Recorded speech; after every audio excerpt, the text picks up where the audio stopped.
damos la bienvenida a tu programa Palabra de Vida Eterna.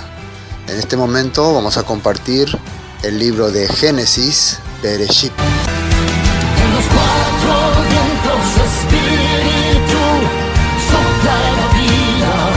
Estos huesos en los cuatro vientos, Espíritu, sopla la vida. Estos huesos subir, subir, subir, una vez, subir, subir, subir, una vez, oh subir.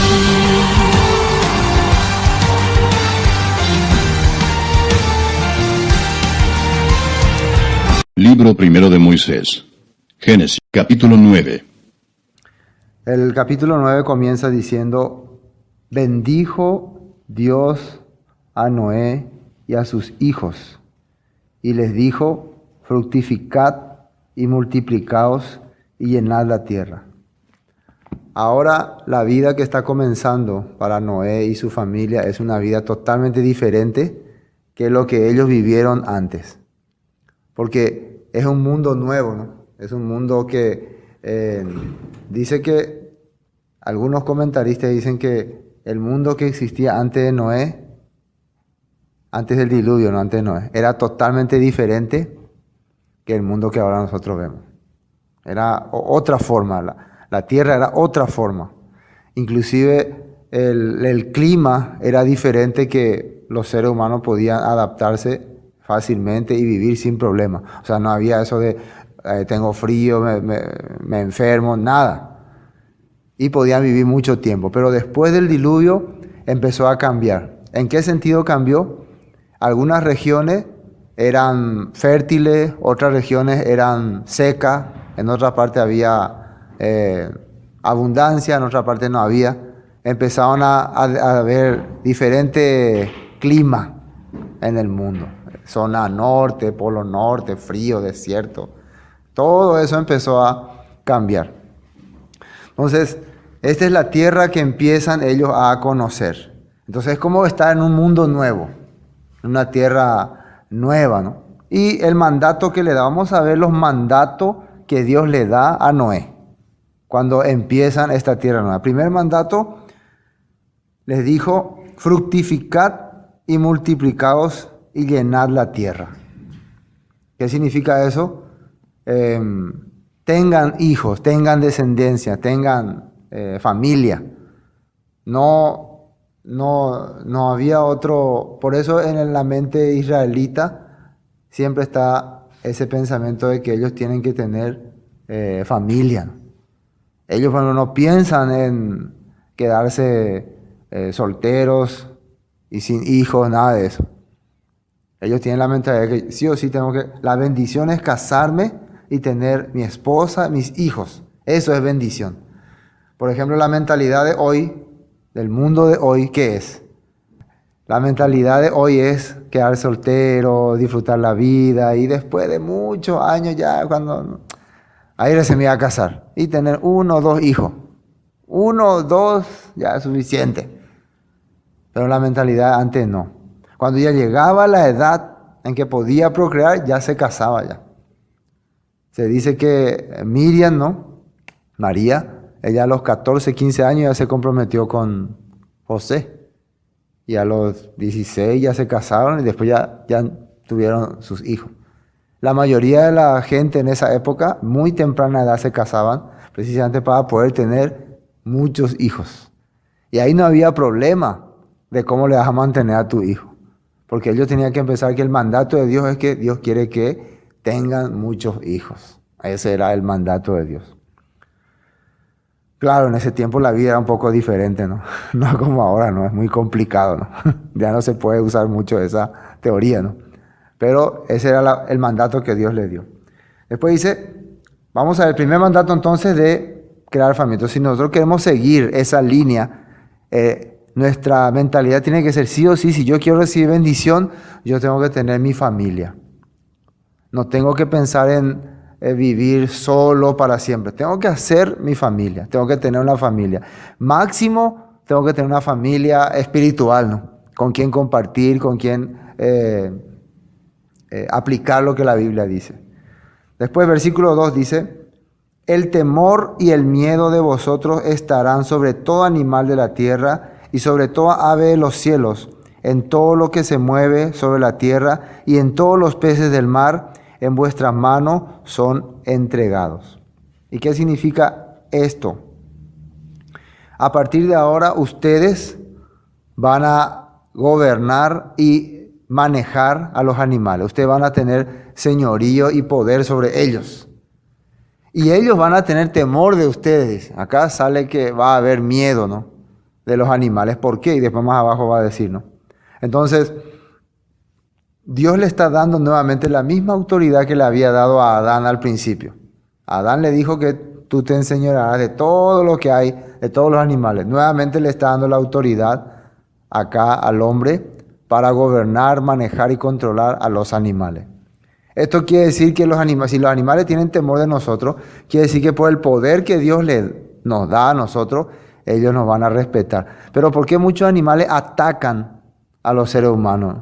Como los leones, los tigres. ¿Por qué le atacan? Normalmente no debería ser así.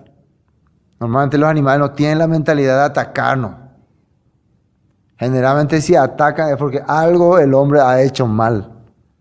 El hombre tenía que proteger, cuidar, por eso ellos tienen su hábitat, ¿no?, su lugar de donde tienen que vivir. Y Dios también le estableció al hombre dónde vivir. Entonces anteriormente no ocurría tanto así, pero después cuando empezó la cacería, empezó el hombre a vivir corrompidamente, entonces los animales también empezaron a reaccionar. Así sale en la Biblia.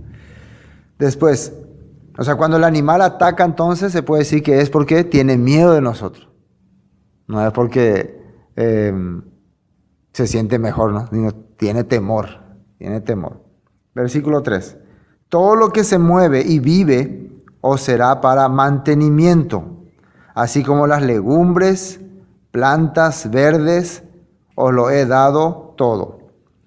Pero carne con su vida, que es su sangre, no comeréis.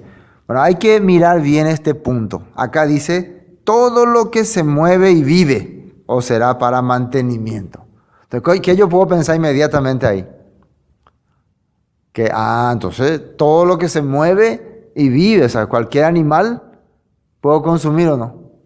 No hay leyes dietéticas, entonces no hay una ley que determine qué animal sí o qué animal no. Inclusive este versículo es usado para defender que ya antes de la ley Dios había establecido que el hombre puede comer de todo. Y que después en Levítico nada más dio restricciones. Recién en Levítico. O sea que los israelitas antes comían toda clase de animales entonces. Eso es falso. Porque Dios a Noé ya le dice los animales puros e impuros. El problema es que antes del diluvio ni siquiera comían animales. Los hombres no, por lo menos los que vivían delante de Dios, porque los nefileos y todos los demás sí comían, pero salvajemente. ¿Cómo comían ellos? Ellos comían los animales vivos. Los nefileos eran gigantes y agarraban así una vaca y ahí vivo les quitaban la cabeza o le comían por el brazo y estaba sangrando el animal y le estaban comiendo. Así ellos consumían. Algunos agarraban así un animal, lo amarraban y ahí le empezaban a cortar pedazos y comían una pierna mientras el animal estaba sangrando. Esa era su mentalidad. Por eso entiende acá cuando dice que un animal que esté con vida, que tenga sangre, no vas a consumir. Entonces primero tiene que morir. Pero todo ser vivo, permitido, y hay una lista que después aparece en Levítico, pero que Noé ya sabía. ¿Cuándo supo Noé la lista de animales puros e impuros? Cuando Dios le permitió alzar 7 parejas de puro y 1 pareja de impuro. Entonces ahí podemos darnos cuenta que Dios ya le dio a Noé la lista de cuál se puede y cuál no. ¿Entienden este punto? Esto es muy importante entender estas cosas. Ahora, ¿por qué después del diluvio el hombre puede comer carne? ¿Y por qué antes no? ¿No es una buena pregunta? No se hace. ¿Por qué antes sí y después no? Bueno, según los comentarios que uno ve, es por el mismo cambio que hay en la tierra. Como expliqué al principio, la tierra al principio, antes del diluvio, era una tierra, era un lugar donde el ambiente para vivir era muy especial, donde no era necesario el consumo de carne, porque los hombres vivían por la naturaleza, con lo que la naturaleza le daba. Había abundante naturaleza. ¿Qué pasó después del diluvio? La tierra empezó a cambiar, las zonas empezaron a cambiar. Había lugares donde la naturaleza no era buena, donde sí o sí solamente se tendría que consumir animales para vivir. Tendrían que consumir carne. Había zonas así que no vas a poder vivir de tales vegetales. Entonces, Dios ya sabía eso. Había zonas donde, por ejemplo, existieron ya el polo norte, el polo sur. Ahí puedes comer manzana, puedes comer banana, puedes plantar zapallo. No, entonces, ¿qué puede consumir ahí? ¿Qué consume la gente que vive en el polo norte y el polo sur? Animales, pescado, ¿no? O sea, solamente comen peces. Entonces, por eso empezó ya a establecerse los animales como alimento. Había lugares donde solamente podían consumir así, no sé, carne de ganado, ovejas. En el desierto, si uno mira así por película Israel, ahí casi no hay ninguna planta, no hay nada. Entonces ellos apenas criaban ahí los animales, entonces podían consumir su carne, porque lo que había era pasto. Pasto y, ¿cómo se puede decir? Algunas hierbas, pero de eso no va a vivir el hombre, ¿no? Entonces, por este sistema que el mundo empezó a adquirir, Dios establece en la Torá el consumo de los animales. ¿Entienden ahora? Por esa razón. Entonces, al principio, Dios preparó un mundo donde no era necesario el consumo de estos animales, pero ahora ya se puede. Entonces yo creo que después, cuando el reino se restablezca para ser eterno nuevamente, cuando descienda en la nueva Jerusalén, yo creo después del milenio volveremos a hacer de esa forma, porque ahí habla ya que nuevamente se habilitará el árbol de la vida, ¿no? El árbol de vida con sus frutos y que podemos consumir, ¿no? Así sale en la Biblia. Tiene este punto, ¿no? Entonces es una opción que Dios da al hombre de consumir los animales, pero de una forma correcta y adecuada. Y por necesidad también. No por placer ni de gozo, ¿no? Por necesidad, precisamente por alimento. Los israelitas, ellos cuando iban a consumir un animal era por momento necesario. Y la carne que consumían generalmente era de vaca y la secaban y la guardaban. Y cuando había actividades como pesa o alguna celebración, consumían los demás animales. Así era. Bueno, versículo 3, ¿no? Todo lo que se mueve, ya leímos, todo lo que se mueve será para mantenimiento así de las legumbres, plantas verdes, os lo he dado todo. Pero carne con su vida, que es su sangre, no comeréis. Porque ciertamente demandaré la sangre de vuestras vidas, de mano de todo animal la demandaré, y de mano del hombre, de mano del varón, su hermano, demandaré la vida del hombre. El que derramare sangre de hombre, por el hombre su sangre será derramada, porque a imagen de Dios es hecho el hombre. Y acá, ¿de qué está hablando? El animal que le hace daño a un hombre va a ser considerado culpable, ¿no? Tiene que ser muerto, ¿no? O sea, no importa si hizo sin querer queriendo o por su instinto animal. De la misma forma, dice, el hombre que derrama la sangre de otro hombre va a pagar también. Dios va a demandarle, dice. Entonces aquí ya está anunciando que no hay que cometer homicidio, no hay que cometer asesinato, ¿no? De eso está hablando. Entonces ya Dios le está advirtiendo a Noé uno de los mandatos importantes. Por eso existe una ley que se llama la ley de Noé, la ley de Noah, ¿no? Que mucha gente dice que es la única ley que hay que cumplir. No es así. Dios desde Adán ya está empezando a dar sus leyes. Dios desde Adán ya está dando sus ordenanzas, sus mandatos. Simplemente a medida que va pasando el tiempo, las va aclarando al hombre. Las va dando, ya ahora está comenzando una nueva vida, un nuevo sistema. Entonces lo que lo que le corrompió al mundo pasado, ¿qué fue? Que los hombres comían así salvajemente la carne, los hombres cometían asesinato. El mundo que conocía Noé en el pasado era un mundo corrupto, corrompido, donde había crímenes. Entonces le está enseñando, esto yo voy a demandar. Y esto es muy importante porque para solucionar ese problema, Dios trajo el diluvio. Y si vuelve a ocurrir esto, ¿qué va a hacer? ¿Va a traer otro diluvio? Entonces ahora Dios está diciendo, yo voy a hacer justicia. O sea, sí o sí, Dios va a hacer justicia por los crímenes que la humanidad cometa. Sí o sí va a haber juicio para esas personas. Bueno, versículo 6, ¿no? El que decía leímos. 7, mas vosotros fructificad y multiplicaos. Procread abundantemente en la tierra y multiplicaos en ella. Esto significa también, procread es como decir tengan descendencia, tengan familia y cuiden su familia. No solamente tengan familia, ¿no? Sino cuiden, protejan. Entonces Dios le está enseñando al hombre el valor de la familia y de la protección, de proteger a la familia. Eso le está enseñando a Noé. Después, ahora una cosa. Dios, su idea era que el hombre se extienda, ¿no? Se esparza por la tierra.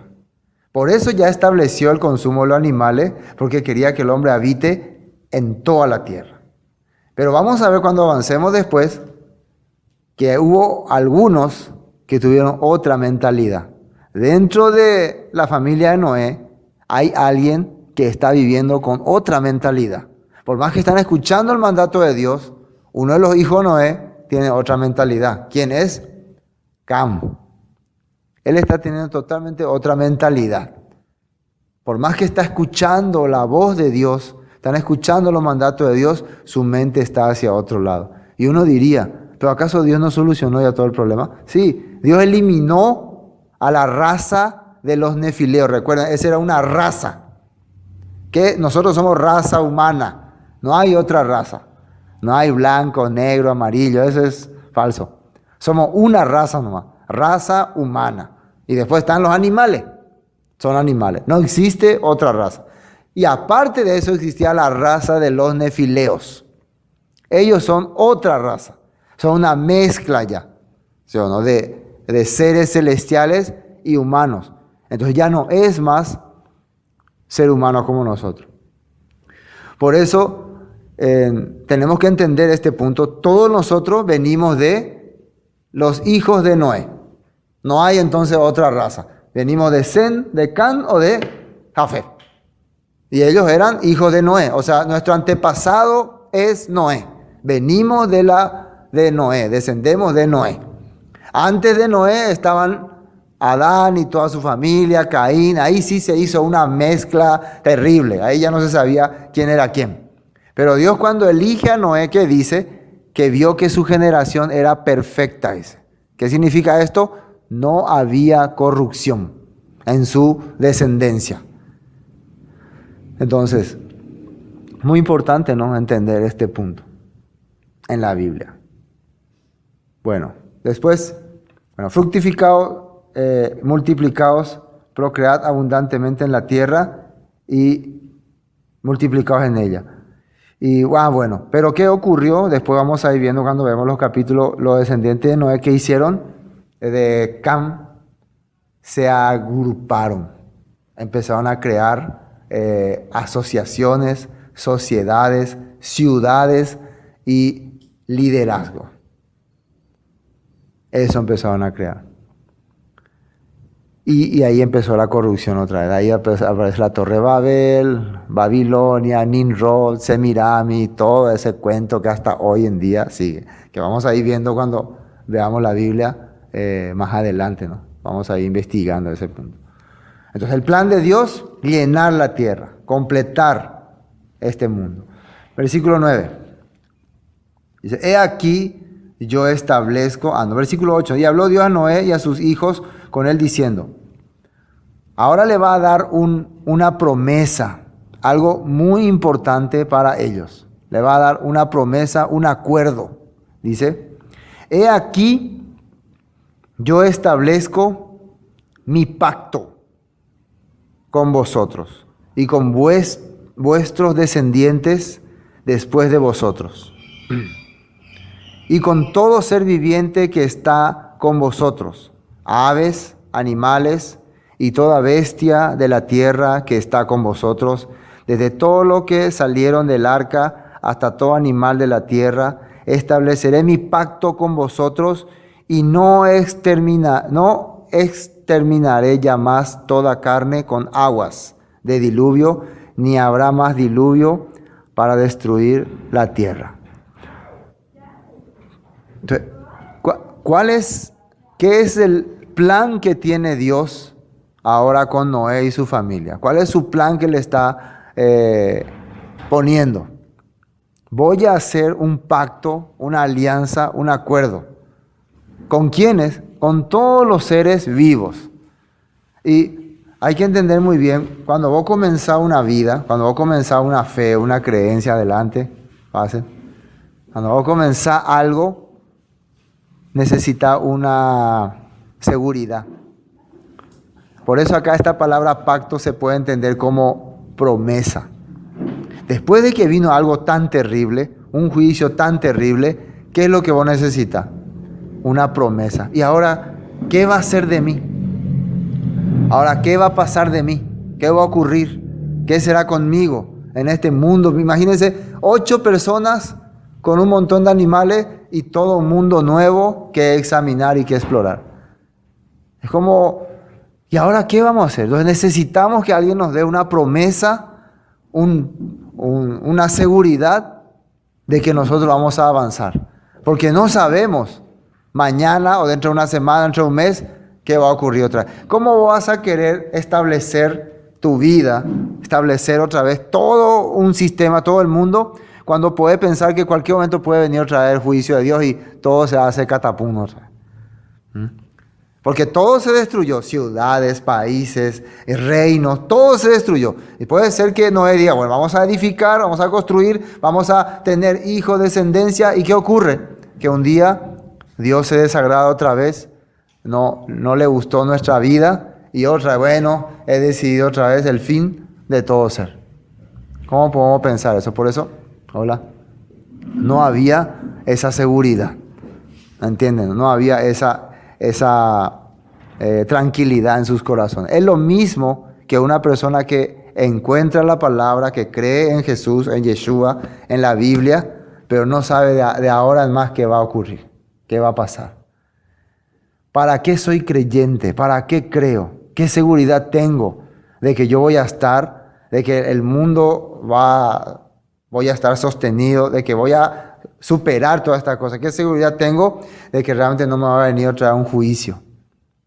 Por eso es que muchos cristianos, muchos creyentes se desvían demasiado de la Escritura porque no tienen seguridad en su corazón. No hay pacto, no hay promesa, no hay acuerdo, no hay una cosa que establezca el camino que tengan que seguir. Por eso se van hacia acá, se van hacia allá, se van por ahí, se van a diferentes lugares. No tienen esa seguridad. Entonces ahora Noé acaba de salir del arca. La arca representa la salvación. Acaban de vivir en un nuevo mundo. Acaban de recibir la promesa de Dios, el mandato de Dios de fructificarse, que quiere decir de multiplicarse. Quiere decir de llenar la tierra, quiere decir de tener familia, de proteger su familia. Pero, ¿y después qué ocurre? ¿Qué pasará con nosotros? O sea, ¿para qué? ¿Para qué quiere Dios que hagamos esto? ¿Para qué quiere que llenemos la tierra? ¿Para qué quiere que nos... he visto la vez pasada la película esa de Noé. Claro que casi 90% es al revés, ¿no? Pero una cosa no me llamó la atención. El Noé de ahí no quería más que exista el mundo, ¿no? El que actuó de Noé ahí, que decía que no quería más que el mundo exista, que ya Dios condenó al mundo porque éramos nosotros una raza maldita. Entonces nos salvó a nosotros, pues nosotros vamos a vivir hasta que terminemos todo. Vamos a morir. Pero después nacieron sus nietitas, ¿no? Entonces él decía que si nacía varón, lo iba a dejar vivo, y si nacía mujer, lo iba a matar. Porque Él no quiere más que se procree. Porque según Él, ¿para qué vamos allá en la tierra y somos una raza maldita? No merecemos vivir.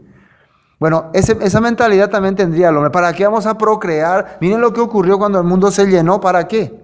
Por eso necesitaban una promesa, un pacto, una alianza, un acuerdo. Por eso cuando Dios habla con Abraham, después de mucho tiempo, ¿no? Cuando Dios habla con Abraham, le da una promesa. ¿Para qué voy a salir de mi casa? ¿Para qué voy a irme a un lugar que me vas a mostrar que no conozco? ¿Para qué me das promesa de que mi descendencia será como la estrella del cielo? ¿Para qué? ¿Qué propósito es? Dios va a establecer su reino. Dios va a reinar con tu descendencia.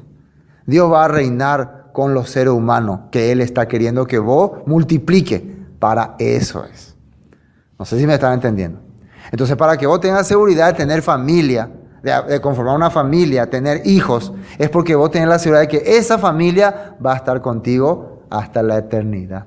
Para eso era. Porque ¿para qué vas a amarle a tu hijo, a tu esposo, a todo, si después mueren y opabe? ¿Para qué sirve eso? No sirve, ¿no? ¿Entienden este punto, no? Entonces, por eso necesitamos un pacto y una alianza. Entonces, ¿qué es el pacto que le da? Dice, versículo 9, ¿no? Génesis 9:9. He aquí yo establezco mi pacto. Pacto es igual que alianza, acuerdo, promesa. Dice, con vosotros y con vuestros descendientes después de vosotros. ¿Se dan cuenta? El pacto es con ustedes y con sus hijos. Así que no se preocupen. Así como yo los voy a proteger, yo voy a proteger también a sus hijos, a sus descendientes. Y además, y con todo ser viviente que está con vosotros, aves, animales y toda bestia de la tierra que está con vosotros, desde todos los que salieron del arca hasta todo animal de la tierra. Estableceré mi pacto con vosotros y no exterminaré ya más toda carne con agua de diluvio, ni habrá más diluvio para destruir la tierra. Así que podemos vivir tranquilamente. No habrá más diluvio. ¿Por qué? ¿Saben qué ocurría? En la época antes de Noé, nunca hubo tormentas. Nunca hubo lluvias. ¿Sabían? ¿Cómo se regaban las plantas? La Biblia dice que solamente había tipo rocío, brisa. Era un clima tipo templadito. Hay zonas donde yo viajé, montañosas, ¿no? Allá se llaman los Yungas, también Cochabamba, por ahí, donde siempre hay humedad. No llueve nunca, pero todo es húmedo todo, porque hay como tipo brisa que cae así, ¿no? Las montañas tipo echan así brisa. Siempre hay humedad, porque casi nunca llueve. Entonces en aquella época, pero todo se ve verde, todo es verde. Es una zona impresionante, ¿no? Allá en Chapare de Bolivia, ¿no? Por cierto, ahí se planta mucha hoja de coca, ¿no? Crece muy bien. Entonces, de esa forma también la tierra estaba cubierta por esa brisa. No había lluvia, no había tormenta, no había relámpago, no había nada de eso. Entonces, cuando viene el diluvio, durante 40 días que ellos estuvieron viendo, tormenta, lluvia, rayos, relámpagos. Entonces, ¿cómo quedaron su mentalidad ellos? Totalmente con miedo, ¿no? Con terror. Entonces, cada vez que la nube otra vez empezaban a... ¿Qué creen ellos? ¿Qué pensarían? Viene otra vez el juicio. Por eso hasta ahora la mentalidad del ser humano, cuando viene una tormenta, rápido, oremos. Tienen temor. ¿Sí o no? Piensa que es un juicio, ¿no? De Dios que viene. Bueno, pero Dios ya prometió, no voy a más destruir la tierra por diluvio. A exterminar la tierra. Después, versículo 10, ¿no? 11, ese ya leímos. 12, y dijo Dios, esta es la señal del pacto que yo establezco entre mí y vosotros y todo ser viviente que está con vosotros por siglos perpetuos. El pacto tiene una señal, tiene una manifestación para darte seguridad. Y esto es muy importante entender. Dios te dice, no voy a más destruir la tierra con diluvio, pero va a dejar una señal. La señal representa que siempre vos, cuando empiezas a tener dificultades, vas a guiarte por esa señal para recordar la promesa que Dios te dio. ¿Me entienden, no? Porque una cosa es que Dios te hable y otra cosa es que pasando el tiempo vos te olvides. Entonces por eso cuando vos veas la señal te vas a recordar de la promesa que Dios te hizo. Ese era parte de este pacto. ¿Y cuál fue la señal que le dijo Dios? Versículo 13. Mi arco he puesto en las nubes, el cual será por señal del pacto entre mí y la tierra. Y sucederá que cuando haga venir nubes sobre la tierra, se dejará ver entonces mi arco en las nubes. ¿Qué cosa Dios puso como señal? Su arco, dice. ¿Qué es ese arco? Sí, es una manifestación de luces de colores, ¿no? Transparente. ¿Alguna vez vieron? Y eso Él pone como señal para recordar que yo estoy con ustedes, que yo tengo la promesa y yo establecí el pacto con ustedes, que no voy a traer más juicio sobre la tierra. Ese es su pacto, su alianza. Entonces, cada vez que había situación difícil, el cielo se nublaba, aparecía el arco y ellos recordaban eso. ¿Cómo se forma el arco iris? ¿Quién me puede explicar? Ay, ¿cómo se forma? Después de la lluvia. Por la composición de la luz. ¿Qué necesitamos para que se forme el arco iris? ¿Qué necesitamos? ¿Qué materiales necesitamos? Luz y agua. Muy bien. Esa era la pregunta, ¿no? Necesitamos luz y agua. El agua en la Biblia representa la palabra, la dabar de Dios. Ese es el agua, ¿no? Y la luz representa la manifestación de Dios, la conexión de Dios con el hombre. El arco viene desde las nubes y se conecta con la tierra. ¿Sí? Hace unión gracias a esa luz y gracias a esa agua. ¿Qué es lo que el hombre necesita para recordar el pacto de Dios mientras vive en la tierra y cuando vienen las dificultades? ¿Qué necesita? La palabra. Cuando vos volvés a la palabra, cuando vos regresás a la palabra, se forma una luz de colores en tu vida. ¿Sí? No es simple luz, es una luz que te da esperanza. Es una luz que te da, Dios está conmigo. Por eso Jesús había dicho, el cielo y la tierra pasarán, pero mi palabra no pasará. Mi promesa, mi alianza, mi pacto no pasará. Estará siempre con usted. Entonces eso es importante que nosotros podamos entender. Dios le estaba haciendo entender a Noé y a su descendencia, mientras ustedes tengan mi dabar es mi manifestación en sus vidas, siempre vivirán en la luz. Siempre andarán de día, no de noche. Y esa luz lo que va a traer a ustedes es alegría y esperanza. Por eso es que el arco iris nos trae muchas veces esperanza, ¿no? ¿Sí o no? Cuando vemos nosotros pensamos, hay esperanza, no va a haber juicio, quiere decir. Dios está con nosotros. Dios establece su alianza con nosotros. Y ese es un pacto que Dios hizo con Noé. Y muchos piensan que ahí terminó eso, que era para esa época. No, es una sombra de diferentes pactos que Dios haría con la humanidad. ¿Por qué? Si el objetivo era que vos entiendas que Dios está contigo, quiere decir que Dios seguiría manifestándose con la descendencia de Noé. Claro que ahí empieza, así empieza. Después iría aclarándose más qué representa esa alianza y ese pacto. Cuando ya aparecerían nuevas personas que descienden. Entonces, cada ser humano de esa época o de todas las épocas que vean el arco, ¿de quién se van a acordar? De Noé, del pacto que Dios hizo con Noé. Entonces podrán entender de dónde vienen. Por más que nos hayamos mezclado, hayamos sido de Tangañica, vamos a ver, todos venimos de la descendencia de Noé. Entonces somos una raza. No somos raza negra, raza amarilla, raza azul, raza roja. Todos hemos recibido un pacto con Dios, con Elohim. Un pacto de que Él va a estar siempre con nosotros. Pero hoy en día, lastimosamente, la humanidad se ha dividido, ¿no?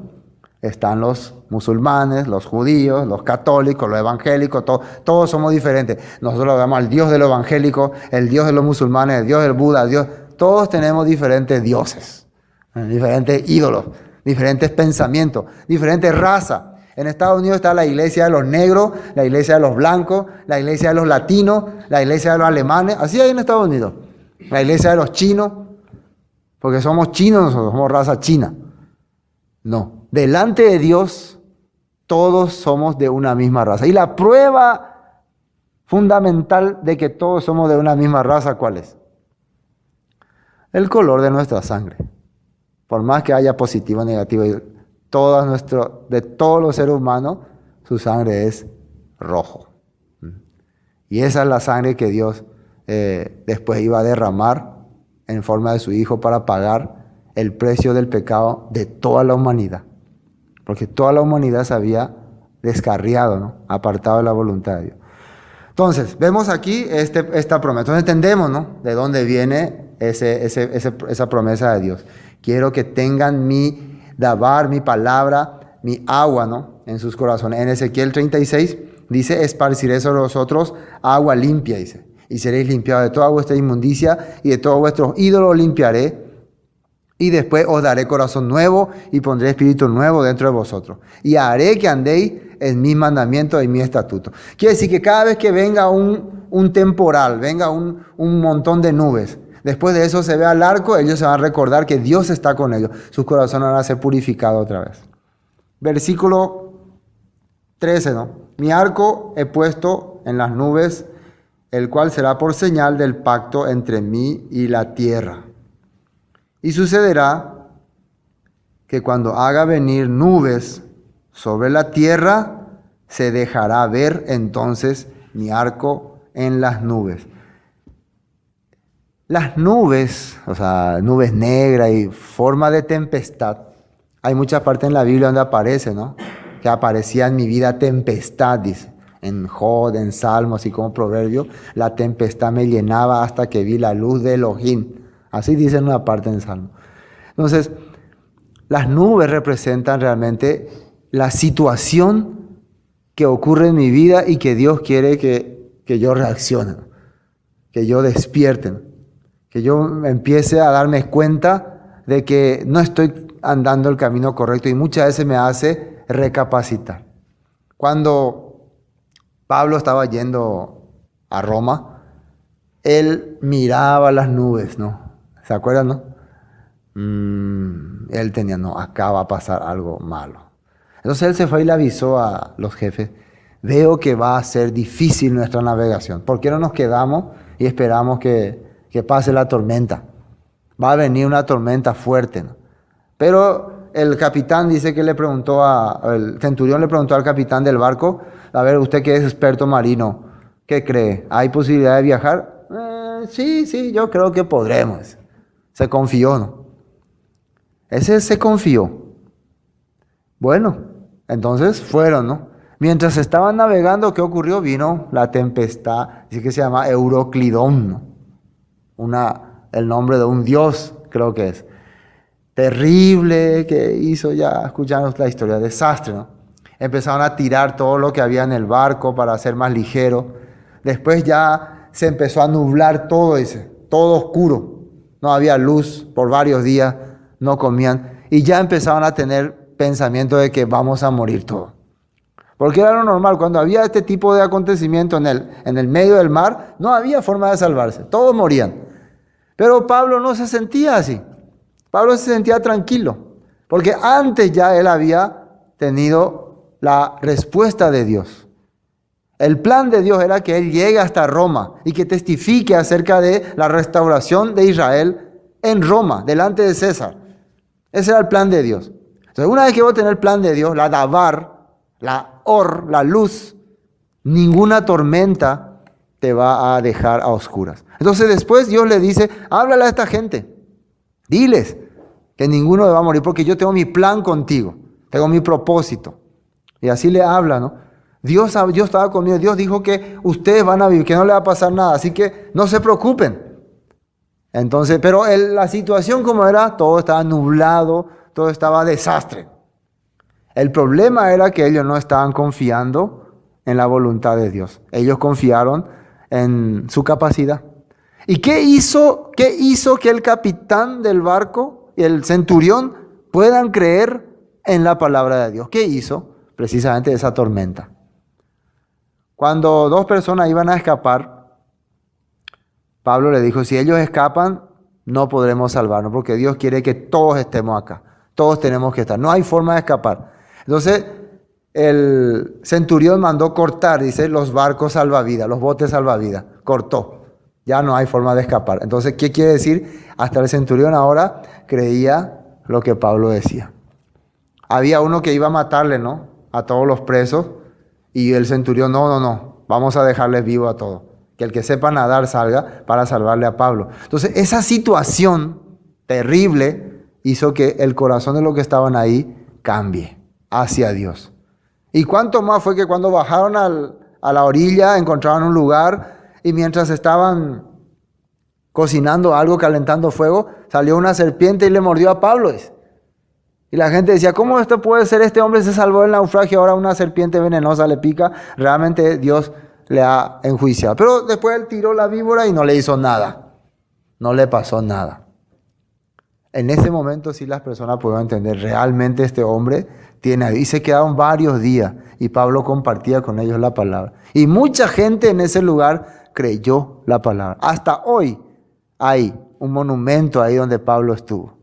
Hasta hoy está esas cosas. Todo esto gracias a ¿qué ocurrió? A una tormenta. Gracias a unas nubes que se nublaron. Entonces, ese muchas veces es el propósito de que Dios envía nubes.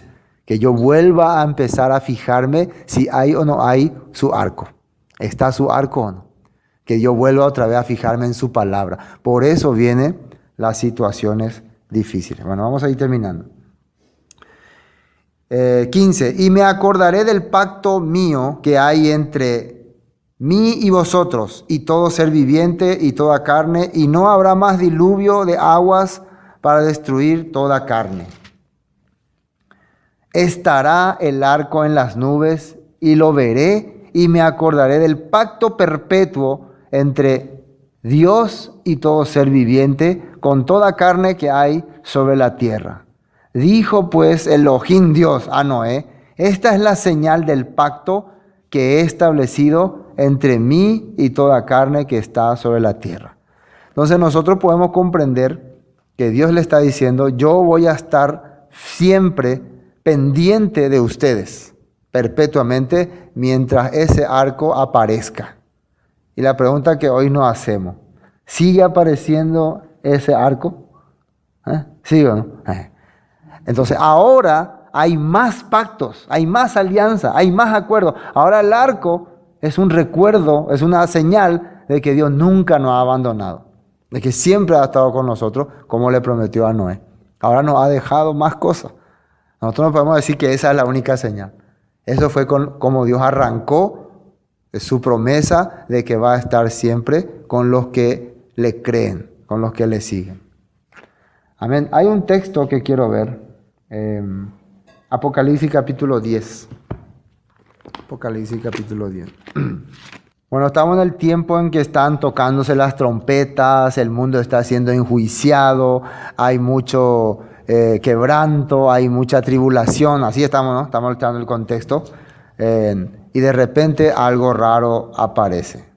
Se están tocando las trompetas, están viendo juicios sobre la tierra. Y en el capítulo 10 dice así: vi descender del cielo a otro ángel fuerte, envuelto de una nube, y con él arco iris sobre su cabeza, y su rostro era como el sol, y sus pies como las columnas de fuego.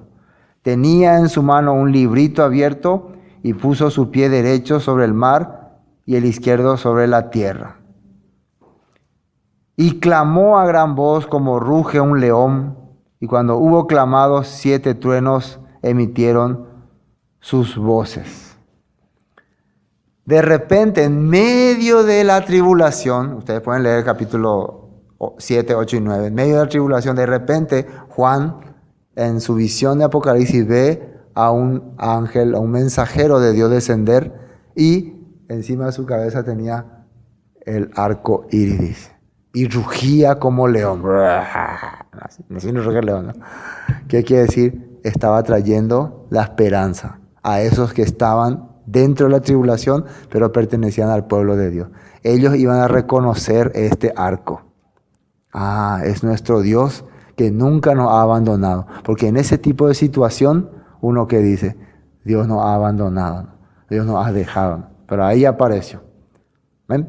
Dios nunca nos abandona. Bueno, hasta aquí vamos a compartir. Después, próximo capítulo, vamos a continuar con lo que ocurrió ya con Noé y su hijo Can. Ahí vamos a empezar a descubrir la mentalidad que tiene su hijo. A pesar de que siempre está el pacto con el pueblo de Dios, con los escogidos, siempre hay personas que están desviándose hacia otro lugar. Eso es desde esa época. Siempre. Yeshua, entre sus 12 apóstoles y discípulos, tenía uno que tenía otra mentalidad del enemigo, de Satanás. Por eso siempre hay que ver por qué la Biblia siempre muestra a alguien que se desvía, porque Satanás es un espíritu que está operando y está buscando dónde meter su mentalidad. Así, en cada lugar donde haya manifestación de Dios, va a haber también manifestación de Satanás. Vamos a orar. Sopla de la vida, estos huesos de los 4 vientos, Espíritu. Esto fue Palabra de Vida Eterna con el estudio del libro de Génesis. Para cualquier información, comuníquese al 0981 60 46 77. Bendiciones y hasta pronto. Vientos